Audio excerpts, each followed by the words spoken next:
Alors, il se passe quelque chose de nouveau à Olioul. Quelque chose d'assez chouette en fait. Ça s'appelle l'Agora Philo. Et non, ce n'est pas juste une autre conférence où on s'assoit et on écoute. C'est bien plus que ça. L'idée, c'est de créer un vrai lieu d'échange, de découverte. On va voir ensemble de quoi il retourne. Et tout est résumé là en fait. Un thème, un auteur, un débat. C'est simple, c'est direct et ça dit tout. Chaque soirée, on suit ce fil rouge. Ce n'est pas juste, vous savez, écouter un auteur parler de son livre pendant 1 heure. Non, l'idée c'est de lancer une conversation, de la nourrir avec l'auteur, puis de l'ouvrir à tout le monde. Voilà ce qu'on va voir ensemble. D'abord, qu'est-ce que c'est que cette nouvelle agora? Ensuite, en quoi c'est différent d'un club de lecture classique? On parlera du premier thème, qui est assez surprenant, vous verrez, comment se passe une soirée, et surtout, comment on fait pour y aller. Allez, c'est parti. Alors, cette nouvelle agora, où est-ce que ça se passe? Eh bien, ça se passe au Cyrano. Pour ceux qui connaissent, c'est au 14 rue Nationale. C'est un lieu qui a rouvert il y a pas longtemps, avec une super ambition. Vraiment redynamiser le centre-ville, y remettre de la vie, de la culture. C'est le cadre parfait, en fait. Et ça, c'est vraiment le cœur du projet. L'idée, c'est de créer un espace où on se sent libre. Libre de parler, de ne pas être d'accord, de confronter ses idées, mais toujours dans le respect. C'est ça le dialogue. Ce n'est pas juste être d'accord, c'est construire quelque chose ensemble, même si on part de points de vue différents. Ok, alors on pourrait se dire, c'est juste un café littéraire de plus. Mais non, pas du tout en fait. C'est là toute la différence. C'est important de comprendre en quoi le concept d'agora change la donne. Regardez, la différence est là, noir sur blanc. Le café littéraire classique, bon, on connaît. On s'assoit, on écoute, c'est souvent passif.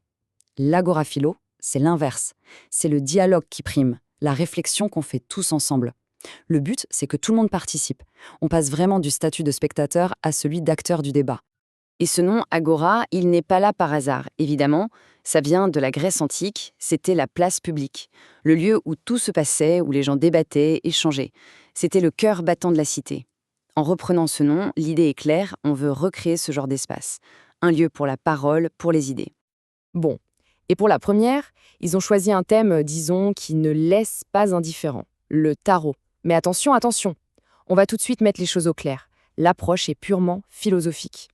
Tout part de ce livre Le tarot miroir des symboles de Christophe Martin, qui est un auteur du coin, et rien qu'avec le titre, on comprend où on va. On est dans l'analyse, dans l'exploration intellectuelle, on est loin, très loin du guide pour lire l'avenir. Parce que oui, c'est la première chose qui vient à l'esprit, n'est-ce pas? Le tarot, la voyance. Eh bien, là, on va prendre le contre-pied total. L'invitation, c'est justement de laisser tomber tous les clichés pour aller voir ce qui se cache vraiment derrière. Et comment on fait ça? En fait, on va se pencher sur les symboles, les archétypes universels qu'on trouve dans les cartes. Qu'est-ce que ces images nous racontent sur nous, sur la condition humaine?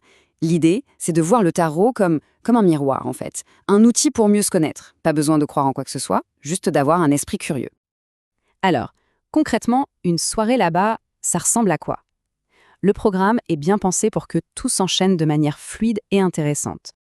On arrive à partir de 18h30, histoire de s'installer tranquillement. Puis à 19h15, l'auteur présente un peu son travail, lance le sujet. Après ça, vers 20h, une petite pause pour manger un morceau, boire un verre. Et à 20h15, c'est le moment clé. Le débat s'ouvre et là, c'est à tout le monde de jouer.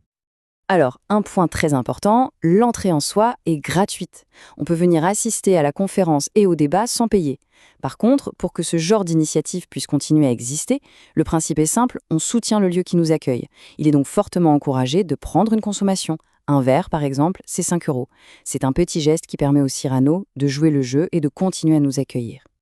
Et si on a un petit creux, il y a aussi une option. Le chef prépare une assiette de tapas pour 12 €. Franchement, c'est parfait pour grignoter pendant que la discussion bat son plein.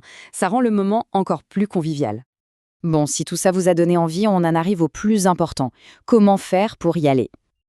Alors, on récapitule. Le premier rendez-vous, c'est le vendredi 6 mars 2026. Ça commence à 18h30 au Cyrano à Olioul. Et retenez bien ça. Après cette première, ça aura lieu tous les premiers vendredis du mois. Mais attention, point crucial, il n'y a que 50 places. C'est tout. Donc il faut absolument, et j'insiste, il faut absolument réserver sa place. Ça se passe sur le site anisdesign.fr/agoraphilo. Voilà, on termine sur cette question qui résume tout l'esprit du projet. Le but n'est pas juste de venir consommer des idées, mais bien d'apporter les siennes. C'est une invitation à se demander « Et moi, qu'est-ce que j'ai envie de partager ?» Une très belle manière de voir les choses, qui donne vraiment envie de participer.